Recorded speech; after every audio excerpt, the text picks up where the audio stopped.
Assalamualaikum warahmatullahi wabarakatuh. Alhamdulillahi rabbil alamin. Wabihi nasta'inu ala umuri dunya waddin. Wa sallallahu ala nabiyyina wa sayyidina Muhammadin wa ala alihi wa sahbihi ajma'in. Amma ba'd. Kita panjatkan puja dan puji syukur kehadirat Allah Subhanahu wa taala. Pada kesempatan malam yang berbahagia kali ini, kita kembali diberi kekuatan, kesehatan, hidayah serta taufik dari Allah Jalla wa Ala, sehingga kita bisa menghadiri acara pengajian umum di Masjid Baitur Rahman, Kelurahan Wirasana, Kabupaten Purbalingga. Kita berharap semoga Allah Subhanahu wa taala berkenan untuk melimpahkan kepada kita semuanya ilmu yang bermanfaat, sehingga bisa kita amalkan sebagai bekal untuk menghadap kepada Allah Jalla wa Ala. Allahumma amin. Salawat dan salam semoga senantiasa tercurahkan kepada junjungan kita Nabi Agung Muhammad sallallahu alaihi wasallam, kepada keluarganya, sahabatnya, dan umatnya yang setia mengikuti tuntunannya hingga akhir nanti. Sebelum kita mengawali pengajian malam hari ini, mari kita mendoakan muadzin kita, muadzin Masjid Baitur Rahman, Bapak Nur Hilal, yang sedang dirawat di rumah sakit. Kita doakan mudah-mudahan Allah Azza wa Jalla berkenan untuk segera menyembuhkan beliau dengan kesembuhan yang total. Alhamdulillah, wassalatu wassalamu ala Rasulillah. Allahumma rabban nas mudhibal ba's ishfi Pak Nur Hilal anta syafi la shifa illa shifa'uk shifaan la yughadiru saqama. Allahumma rabban nas mudhibal ba's ishfihi anta syafi la shifa illa shifa'uk shifaan la yughadiru saqama. Allahumma rabban nas mudhibal ba's ishfihi anta syafi la shifa illa shifa'uk shifaan la yughadiru saqama. Wa sallallahu ala nabiyyina Muhammadin wa ala alihi wa sahbihi ajma'in. Wa akhiru da'wana alhamdulillahi rabbil alamin. Para hadirin dan hadirat sekalian kami hormati, dan juga segenap pendengar serta pemirsa rahimani wa rahimakumullah. Ini adalah kisah tentang seorang sahabat Rasul sallallahu alaihi wasallam yang mungkin banyak di antara kita tidak familiar dengan namanya. Karena sahabat ini bukan seorang saudagar besar seperti Abdurrahman bin Auf, juga bukan merupakan panglima perang seperti Khalid bin Walid, juga bukan khalifah kaum muslimin seperti siapa? Abu Bakar atau Umar atau Uthman atau Ali. Beliau adalah seorang yang sangat miskin sekali. Bahkan rumah pun tidak punya. Beliau itu nginepnya di emperan Masjid Nabawi. Beliau adalah seorang sahabat yang bernama Rabi'ah. Sinten? Rabi'ah. Nama lengkapnya adalah Rabi'ah bin Ka'ab al-Aslami radhiyallahu anhu. Siapa nama lengkapnya? Rabi'ah bin Ka'ab al-Aslami radhiyallahu anhu. Siapa yang baru dengar namanya malam ini, angkat tangan. Berarti wis kenal kabeh ya. Siapa namanya? Rabi'ah bin Ka'ab al-Aslam. Seperti yang tadi saya sampaikan, beliau adalah orang yang sangat miskin sekali. Rumah pun enggak punya. Akan tetapi beliau adalah orang yang mendedikasikan waktu waktunya, yang mendedikasikan tenaganya, yang mendedikasikan umurnya untuk berkhidmat kepada Nabi kita Muhammad SAW. Beliau selalu siap sedia untuk membantu apapun yang dibutuhkan oleh Nabi SAW. Bahkan sampai malam hari sekalipun, ketika Rasulullah SAW sudah masuk ke rumah, maka Rabi'ah tetap siap sedia di depan pintu rumah Nabi SAW. Beliau nunggu di situ dengan asumsi mbok napa malam-malam Rasul SAW butuh bantuan, maka beliau sudah siap sedia di depan pintu. Rabi'ah cerita, saya sering mendengar Nabi SAW di dalam rumah habis isya berzikir subhanallah, subhanallah, subhanallah wa bihamdih. Dan kadang-kadang, kata Rabi'ah, saya sampai ketiduran di depan pintu rumah Nabi SAW sampai subuh. Dan ini bukan sehari dua hari, bukan seminggu dua minggu, bukan sebulan dua bulan, tapi bertahun-tahun. Maka Nabi kita Muhammad SAW melihat ketulusan Rabi'ah, melihat dedikasi Rabi'ah, melihat kesabaran Rabi'ah, Nabi SAW ingin memberikan sesuatu kepada beliau. Dipanggillah Rabi'ah. Nabi SAW bersabda, wahai Rabi'ah, mintalah. Kenapa? Mintalah. Apapun yang engkau minta, aku akan kabulkan. Ini berarti open, ya, permintaan yang enggak dibatasi. Apapun yang kamu minta, aku akan kabulkan. Rabi'ah ini kaget. Kenapa? Kaget. Karena beliau berkhidmat kepada Nabi SAW tanpa pamrih. Orang karena ngarep-ngarep apa? Balasan atau ngarep-ngarep gaji. Enggak. Tulus, semata-mata ingin berkhidmat kepada Rasulullah SAW. Maka begitu mendapatkan pertanyaan itu di luar prediksi, maka Rabi'ah pun berkata, wahai Rasul, beri saya kesempatan untuk berpikir. Karena beliau nggak siap untuk mendapatkan pertanyaan, penawaran seperti itu. Berbeda dengan orang yang memang dari awal ada udang di balik rempeyek. Dia sudah siap itu. Kalau ditanya, oh nek dijaluk nyong arep ngomong kiye gitu. Rabi'ah enggak. Beliau orang yang modelnya tulus, sehingga begitu mendapatkan pertanyaan kayak tadi kaget beliau. Apa ya? Maka beliau pun mengatakan, wahai Rasul, beri saya kesempatan untuk berpikir. Besok-besok saya akan jawab. Akhirnya dipersilahkan sama Nabi SAW, silakan. Rabi'ah pun mulai berpikir. Saya yakin betul dunia itu fana. Fana siapa? Entong. Bakalan apa? Habis.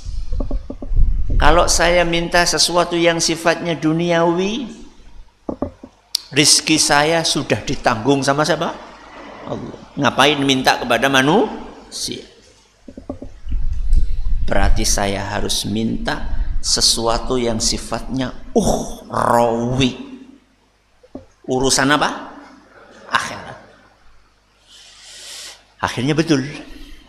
Di keesokan harinya Nabi panggil lagi Rabi'ah. Apa? Jaluk apa? Minta apa? Apa kata Rabi'ah? Na'am ya Rasulullah. Iya wahai Rasul. As'aluka an tashfa'a li ila rabbika fayu'tiqani minan nar. Wahai Rasul, saya punya satu permintaan. Permintaan saya adalah mohon engkau berkenan di hari kiamat nanti memberikan syafaat kepadaku supaya aku terbebas dari api neraka. Kira-kira jenengan ditawari kayak gue apa ora? Orang duwe omah lho. Orang duwe omah. Nek kula kalian jenengan ditawari njaluke apa? Ya omah, orang duwe omah. Nek omah wis duwe, karepe apa? Hah? Mobil. Orang bojo disit. Lihat. Di dalam Sahih Muslim, kalau yang ini riwayat Ahmad. Di dalam Sahih Muslim, apa permintaan Rabi'ah disebutkan? As'aluka murafaqataka fil jannah. Wahai Rasul, permintaanku adalah izinkan aku supaya bisa menemanimu di surga. Allahu Akbar. Beliau pengen membersamai Nabi SAW, nggak cuma di mana? Di dunia. Beliau pengen menyertai Nabi SAW di mana? Surga. Begitu mendapatkan jawaban seperti itu, maka Nabi SAW pun mengatakan, awa ghaira dzalik. Wahai Rabi'ah, apa enggak ada permintaan yang lain? Apa enggak ada permintaan yang lain? Respon Nabi SAW ini ada beberapa kemungkinan. Bisa jadi permintaan Rabi'ah ini di luar apa? Prediksi. Ya. Atau bisa jadi Nabi pengen ngetes. Ngetes apa? Ngetes apa? Keseriusan Rabi'ah. Apa temenan orang liane gitu ya. Maka kata Rabi'ah, wahai Rasul, itulah permintaan saya. Terus Nabi SAW menggali lagi. Siapa yang ngajari kamu? Siapa yang ngajari kamu? Apa jawaban beliau? Kata Rabi'ah, demi Allah wahai Rasul, gak ada yang ngajari aku. Saya hanya merenung. Kalau saya minta sesuatu yang sifatnya duniawi, fana. Kalau saya minta sesuatu yang berupa rizki, berupa duit, itu sudah ditanggung sama Allah Azza wa Jalla. Ngapain saya minta kepada manusia? Nabi SAW pun diam sejenak. Lalu Nabi SAW bersabda, ini fa'il. Saya akan penuhi permintaanmu wahai Rabi'ah. Apa permintaannya? Pengen syafaat supaya nggak masuk neraka. Berarti masuk surga. Dan masuk surganya bukan sekedar masuk, tapi pengen bareng-bareng, selevel, setingkat, sederajat dengan siapa? Rasul SAW. Kata Nabi, saya kabulkan permintaan. Tapi, ya, anak apa nih? Anak tapi nih. Fa'inni ala nafsika bikasratis sujud. Tapi tolong saya dengan cara kamu perbanyak sujud. Perbanyak napa? Sujud. Maksudnya apa? Salate sing rajin. Hadis riwayat Ahmad dan dinyatakan hasan oleh para muhakkik kitab Musnad.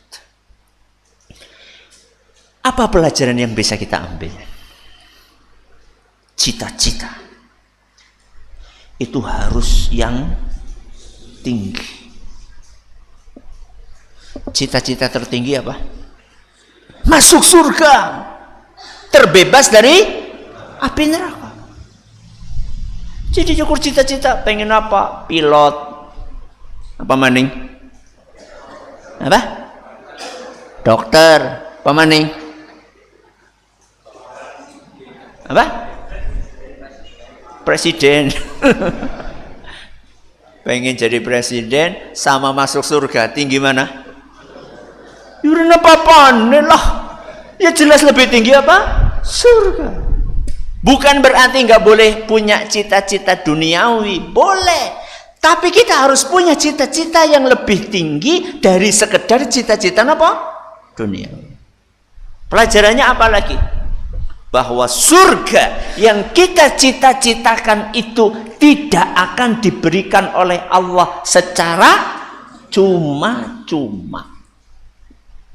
Makanya Nabi SAW tidak sekedar katakan ya titik, tapi iya koma. Apa komane mau? Salatnya sing rajin. Berarti sekedar pengen masuk surga cukup? Boten. Harus ada ikhtiarnya. Harus ada usahanya. Apa usahanya Ustadz? Usahanya adalah takwa. Kenapa? Takwa. Takwa itu adalah syarat orang bisa masuk surga. Silakan jenengan baca surat Al-Qamar. Surat apa? Al-Qamar. Ayat 54 sampai 55. Ayat pinten? 54 sampai 55. Surat apa? Al-Qamar. Apa kata Allah Azza wa Jalla? Innal muttaqina fi jannati wa nahar. Siapa yang akan dimasukkan ke surga yang mengalir di bawahnya sungai-sungai?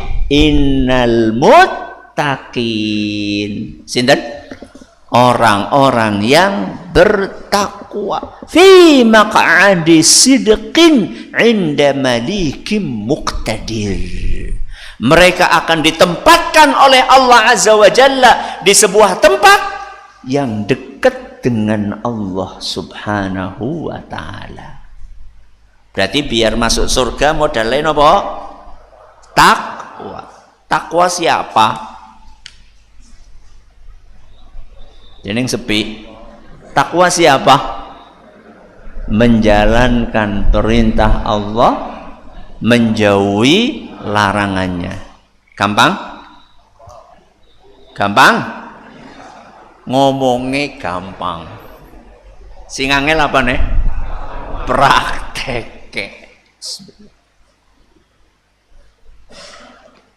Mengucapkan kalimat ini di lisan ringan. Yang susah adalah apa? Mempraktekkan. Jawab pertanyaannya, kenapa susah dipraktekkan? Menjalankan perintah, menjauhi larangan. Kenapa berat dilakukan? Karena perintah ada beban di situ. Kenapa? Perintah ada beban di situ. Dan larangan biasanya adalah sesuatu yang enak-enak. Kenapa menjalankan perintah Allah, menjauhi larangan itu berat? Masa wis kelalen? Kenapa? Karena perintah itu ada bebannya. Larangan biasane enak-enak. Menjalankan sesuatu yang beban, meninggalkan sesuatu yang enak. Gampang apa susah? Susah. Mari kita bahas menjalankan perintah. Perintah biasanya beban. Jenengan pernah nggak mendengar istilah mukallaf? Pernah? Mukallaf siapa? Orang yang mendapatkan beban. Nopo? Beban. Beban apa? Beban syariat, menjalankan perintah Allah. Kuwi beban. Beban mana ora? Beban atau bukan? Mau bukti? Subuhan mangkat mau masjid. Gampang apa angel? Gampang apa angel? Kenang apa? Ngantuk. Apa maning? Atis. Apa maning? Udan. Apa maning? Esi arif. Kasure empuk. Selimute anget. Beban. Oke. Puasa beban enggak? Kenang apa? Kencot, ngelak, ya. Zakat beban enggak? Kenapa? Loh, kesel-kesel kerja kok dipotong berapa? 2,5%. Beban. Oke, ini ngomongin apa? Perintah. Larangan enak enggak? Contohnya larangan enak disuruh ditinggalkan. Contohnya Bu, ngerumpi. Apa Bu? Ngerumpi enak orang? Hah? Mulane mbok betah ngerumpi? Kenapa? Enak. Mulut, lisan itu ada syahwatnya. Jadi syahwat itu nggak cuma syahwat perut, nggak cuma syahwat kemaluan, lisan pun ada syahwatnya. Syahwatnya apa? Ngerumpi. Mulane wis ngerumpi, apa maning dikancani kopi? Karo apa maning? Kacang goreng. Wah, gue bisa nganti berjam-jam gue. Kenapa? Nikmat. Tapi itu harus ditinggalkan. Sesuatu yang nikmat harusnya apa? Ditinggalkan karena haram. Apa maning? Nikmat, enak, tapi kudu ditinggalkan.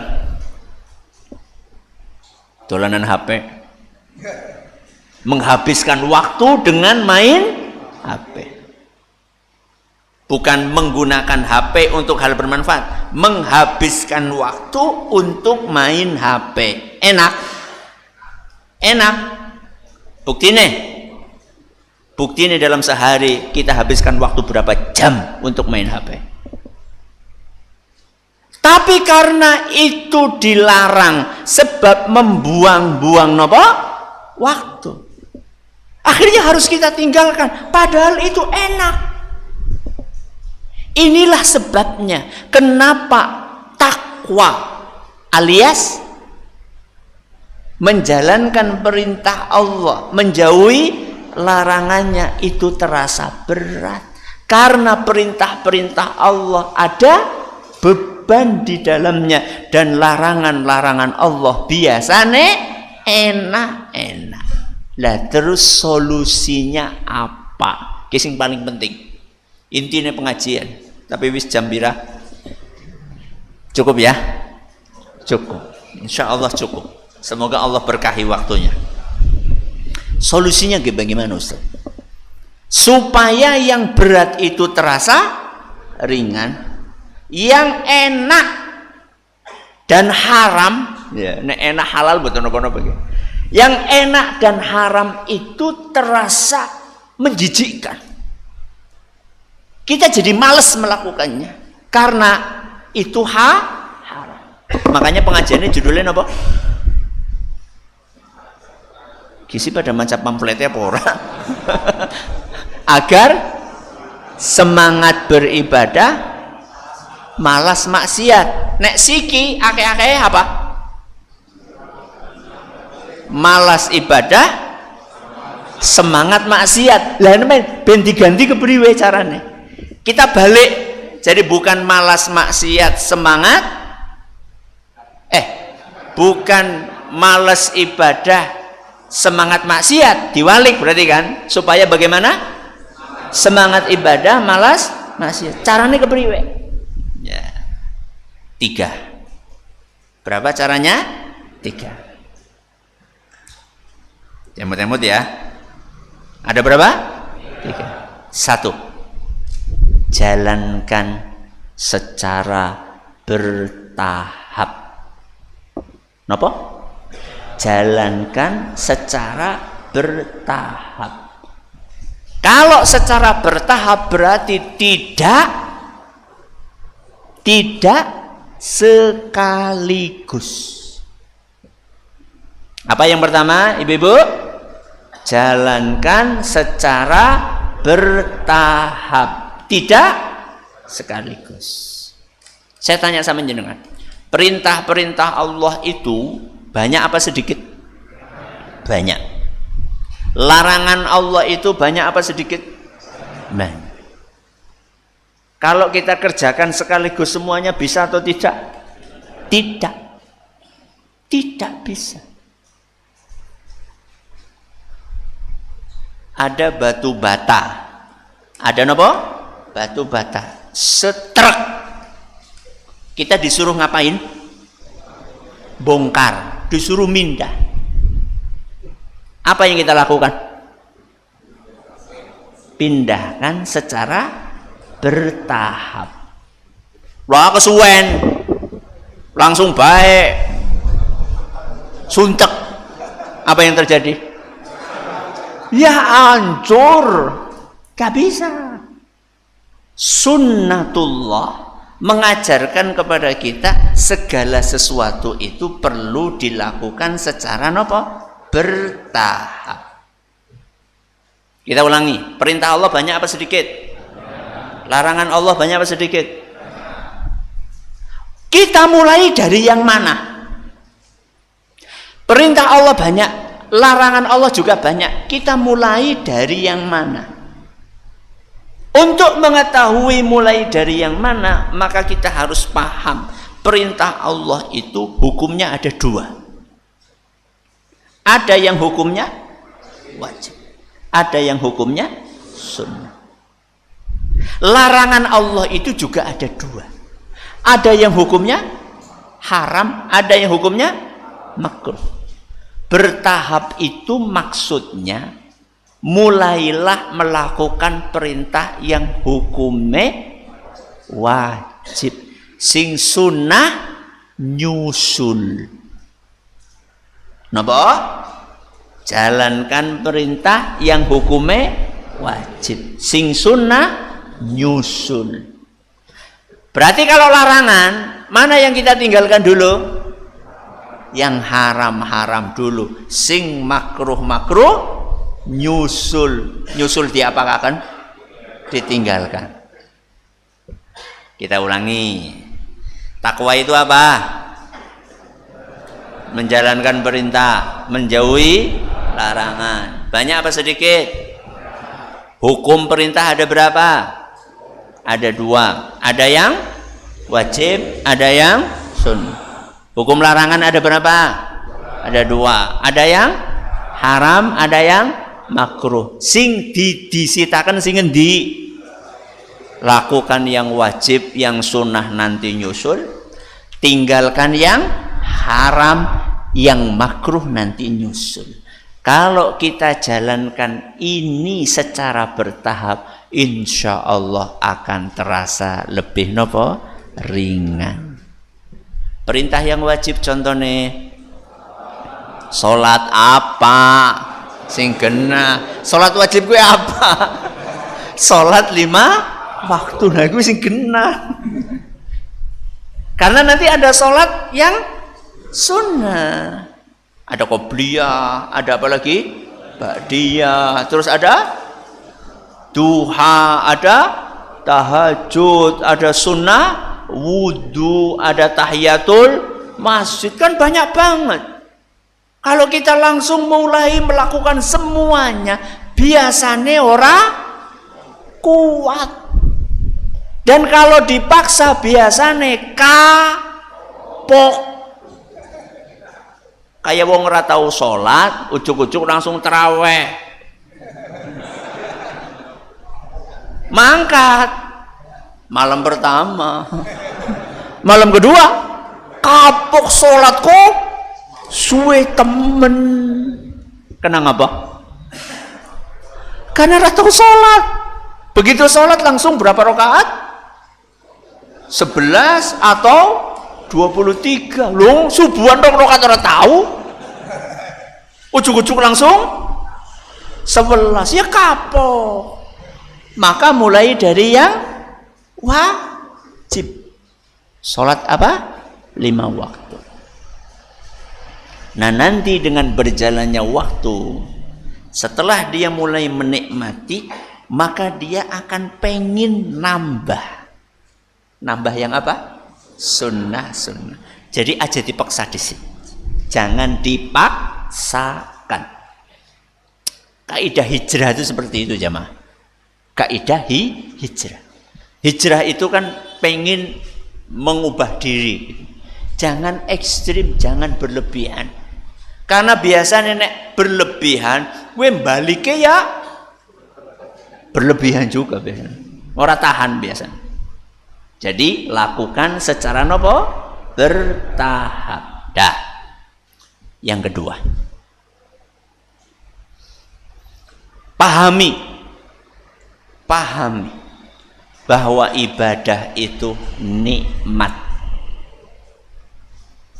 dan maksiat itu menggelisahkan. Apa yang kedua, Pak? Pahami bahwa ibadah itu nikmat, maksiat itu menggelisahkan. Jenengan itu pengen hidup bahagia apa gelisah? Bahagia apa gelisah? Berarti men bahagia pripun? Lah, mau apa nomor loro? Ben bahagia ibadah. Ben boten gelisah aja maksiat. Niku kuncine. Apa hubungannya Ustadz ibadah dengan kebahagiaan, maksiat dengan kegelisahan? Jamaah yang kami hormati, kebahagiaan atau kegelisahan itu berawal dari kondisi hati. Kebahagiaan atau kegelisahan seseorang itu dilihat dari kondisi hatinya. Nek hatine bersih, nek hatine sehat, maka hidupnya bahagia. Berarti orang gelisah itu gara-gara nopo? Hatine kotor, hatine penyakitan. Kita ulangi. Orang hidup bahagia itu karena hatine nopo? Bersih, karena hatine sehat. Orang gelisah itu karena hatinya kotor, karena hatinya berpenyakitan.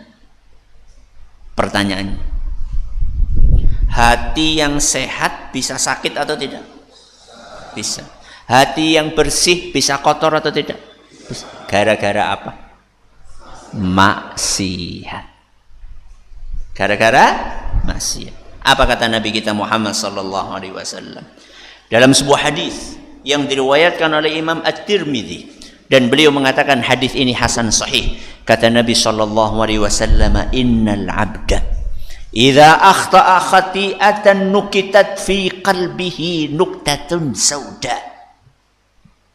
Sesungguhnya seorang hamba itu ketika dia berbuat satu maksiat, maka hatinya itu akan ditorehkan satu bintik hitam. Satu maksiat, satu napa? Bintik hitam. Contoh, sedang berjalan sama apa? Istri. Ngantar istri kemana? Ke pasar. Tuku apa? Hah? Kangkung, lombok. Ternyata sing dodol ayu banget. Terus apa yang dilakukan oleh suami? Mendelik. Jangan orang kayak bojoku ya. Itu namanya maksiat. Berarti begitu jelalatan satu bintik hitam di mana? Hati. Ustaz, bintik hitam itu bisa dihapus enggak? Bisa enggak? Bisa. Apa kata Nabi sallallahu alaihi wasallam? Fa idza huwa naza'a wastaghfara wa taba sukila qalbuhu. Kalau orang ini langsung sadar, langsung apa? Sadar. Jadi begitu ngelihat kok ayu banget terus langsung astagfirullah. Wingi kan lebih ngaji nang masjid Baitur Rahman, ralih jelalatan astagfirullah wa atubu ilaih. Istighfar dan bertaubat. Napa? Istighfar dan bertaubat. Maka satu bintik hitam itu langsung dihapus sama Allah. Kapan? Saat itu juga. Terus bintik hitam itu bisa nambah? Bisa. Kalau maksiat lagi. Jadi bukannya tobat, tapi pindah warung liyane sing pada ayu. Jelalatan maning, berarti bintiknya tambah lagi. Apa kata Nabi SAW? Wa in ada. Kalau maksiatnya diulangi lagi, maksiatnya diulangi lagi dalam bentuk yang sama atau bentuk yang berbeda, zida fiha hatta ta'lu qalbah. Maka bintik-bintik hitam itu akan ditambah sampai mendominasi hatinya. Mendominasi siapa? Bisa gitu, nganti ireng. Awalnya kan cuma bintik satu ya, tapi karena sering akhirnya bintik, yang awalnya putih bersih terus jadi hitam. Kata Nabi SAW, fadzalika ran alladzi dzakarallahu ta'ala, itulah tutup hijab tirai yang menutupi hati seorang hamba yang pernah Allah sebutkan dalam surat Al-Mutaffifin ayat 14, kalla bal rana ala qulubihim ma kanu yaksibun. Itulah tutup yang menutupi hati seorang hamba gara-gara dosa-dosa dan maksiat yang selama ini dia lakukan. Apa akibatnya ketika hati itu menghitam? Akibatnya dia akan gelisah. Supaya dia bisa mendapatkan kebahagiaan lagi, bagaimana? Hati itu harus dibersihkan lagi. Membersihkannya bagaimana tadi? Beristighfar dan bertaubat. Kalau boleh saya umpamakan, ibadah itu cocoke pantese mambune apa? Mambune apa? Wangi. Kalau maksiat niku pantese mambune bacin alias busuk. Ayo kita pakai ilustrasi. Orang itu hidupnya akan nyaman kalau di sekelilingnya bau apa?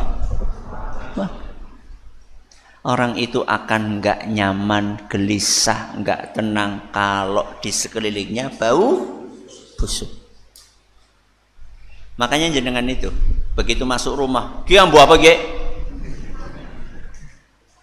Apa anak tikus mati? Apa anak cecek kecepet lawang? Nyaman atau tidak? Begitulah kira-kira ahli maksiat. Ahli maksiat itu bau busuknya bukan cuma ketika masuk rumah. Bau busuknya itu dibawa kemana-mana. Sehingga dia tidak tenang. Di kantor gak tenang. Di pasar gak tenang. Di jalan gak tenang. Bahkan di masjid pun masih maksiat. Pakai wifi-nya masjid untuk apa? Nonton. Nonton apa? Film. Film apa? India. Film apa maning? Korea. Nonton konser musik pakai wifi masjid. Sampai di masjid pun dia bermaksiat. Berarti dia membawa busuk kemana-mana. Apa mungkin orang yang kemana-mana membawa bangkai busuk hidupnya tenang? Mungkin?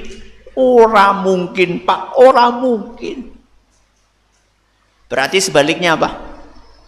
Kalau kemana-mana kita membawa apa tadi? Parfum, minyak wangi. Tenang atau tidak? Tenang. Enak. Di rumah tenang, di kantor tenang, di masjid, apalagi di masjid. Wong nang masjid malah ngaji fokus, orang nganggo buka-buka apa? Lagi ngaji malah main game sih. Gak tenang. Kalau kita senantiasa rajin beribadah, beramal soleh, maka ibarat di sekeliling kita disertai dengan apa tadi? Parfum yang baunya harum. Dah. Apa yang kedua, Bu? Pahami bahwa ibadah itu nikmat. Maksiat itu menggelisah. Ibadah nikmat enggak? Temenan. Salat nikmat enggak? Nikmat. Nah imamnya macamnya dawa kepriwe? Tambah nikmat. Masya Allah. Bener ya. Abang gerundel. Jamaah. Kita bisa merasakan nikmatnya sebuah ibadah. Gue ora ujuk-ujuk. Ora ujuk-ujuk. Ora ujuk-ujuk siapa? Enggak tiba-tiba. Enggak ada orang menikmati sebuah ibadah instan. Jadi sampai bisa menikmati itu ada apanya? Ada prosesnya. Proses awalnya apa? Harus dipaksa. Harus apa? Dipaksa. Kenapa? Karena nafsu protes. Nafsu apa? Protes. Ketika jenengan subuh-subuh berangkat ke masjid, yang protes itu salah satunya nafsu. Nafsu itu harus dilawan. Nah, pertama kali harus dipaksa. Kudu. Sholat 5 waktu itu, kalau kita nuruti nafsu, nuruti setan, nggak bakal berangkat ke masjid. Maka pertama harus dipaksa. Setelah kita paksa, nanti ibadah itu akan menjadi sebuah kebiasaan. Sebuah apa? Kebiasaan. Berarti sudah naik level ya. Bukan lagi dipaksa tapi menjadi apa? Kebiasaan. Setelah jadi kebiasaan nanti akan naik level menjadi sebuah kebutuhan. Apa? Kebutuhan. Kebutuhan gue ya kira-kira kalau nggak dilakukan rasanya ana sing hilang. Jadi orang itu baca Quran kalau sudah rutin menjadi kebiasaan kebutuhan setiap hari minimal 1 juz, kok nggak baca 1 juz, itu ada apa ya, kok ora kepenak temen ya, ana sing hilang, ada yang kurang. Setelah menjadi kebutuhan, baru nanti akan menjadi sebuah kenikmatan. Berarti orang ujuk-ujuk napa? Nikmat banget. Harus diawali dengan apa tadi? Pemaksaan. Terus kebiasaan. Terus kebutuhan, baru kenikmatan. Jenengan wis gutul ngendi? Gutul ngendi? Ya, jawab sendiri-sendiri aja. Mbok riya. Dah, ini yang keberapa? Kedua. Yang pertama apa, Pak? Apa? Jalankan secara bertahap. Yang kedua apa? Pahami bahwa ibadah itu nikmat, maksiat itu menggelisahkan. Yang ketiga, yang terakhir, berdoalah kepada Allah. Apa? Berdoalah kepada Allah. Kenapa, Ustaz? Inna qulubal ibadi baina asbu'aini min asabi'ir rahmani yuqallibuha kaifasha. Hati manusia semuanya itu berada di antara dua jari Allah, dan Allah akan membolak-balikkan hati manusia, terserah Allah. Terserah sinten? Padahal seneng gak seneng itu tempatnya di mana? Hati. Semangat gak semangat itu tempatnya di mana? Hati. Berarti yang bisa membuat kita semangat beribadah sinten? Allah. Yang bisa membuat kita males maksiat, benci maksiat sinten? Allah. Maka kita harus berdoa kepada Allah. Doanya gimana, Ustaz? Doanya kita ambil dari surat Al-Hujurat. Surat apa? Al-Hujurat ayat 7. Surat apa? Al-Hujurat ayat berapa? Ayat 7. Kalau bunyi ayatnya, walakinnallaha habbaba ilaikumul imana wa zayyanahu fi qulubikum wa karraha ilaikumul kufra wal fusuqa wal isyan ulaika humur rasyidun. Itu redaksi ayatnya. Kalau kita ubah jadi doa, maka bunyinya kayak gini. Allahumma habib ilainal iman wa zayyinhu fi qulubina wa karrih ilainal kufra wal fusuqa wal isyan waj'alna minar rasyidin. Yang sudah hafal angkat tangan. 1. Terus. Tidak ada? Ya wis, coba.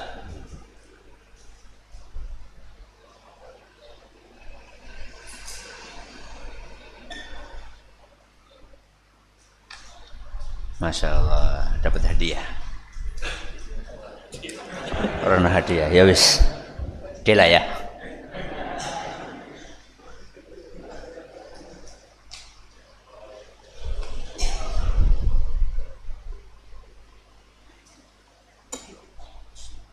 Arab sing warnanya apa?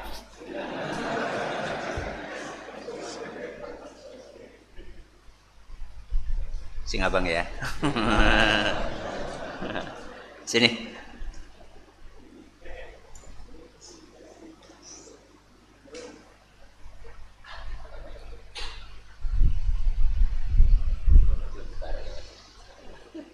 Santri ini dewek. Allahumma habib ilainal imana wa zayyinhu fi qulubina. Ini yang pertama. Wa karrih ilainal kufra wal fusuqa wal isyan. Ini yang kedua. Waj'alna minar rasyidin. Ini yang ketiga. Adzan dulu ya. Mana muadzinnya?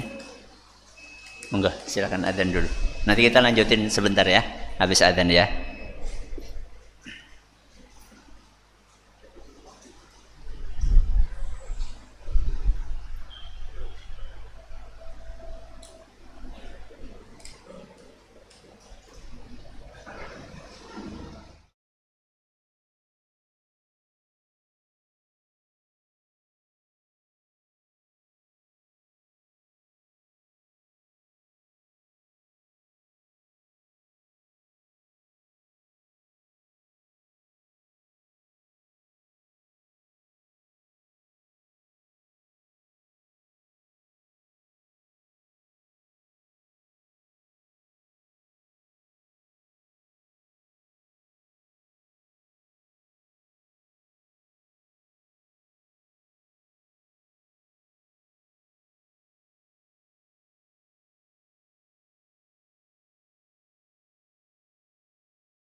Alhamdulillah wassalatu wassalamu ala rasulillah amma ba'd.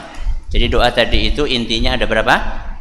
Ada 3. Yang pertama, Allahumma habbib ilainal imana wa zayyinhu fi qulubina.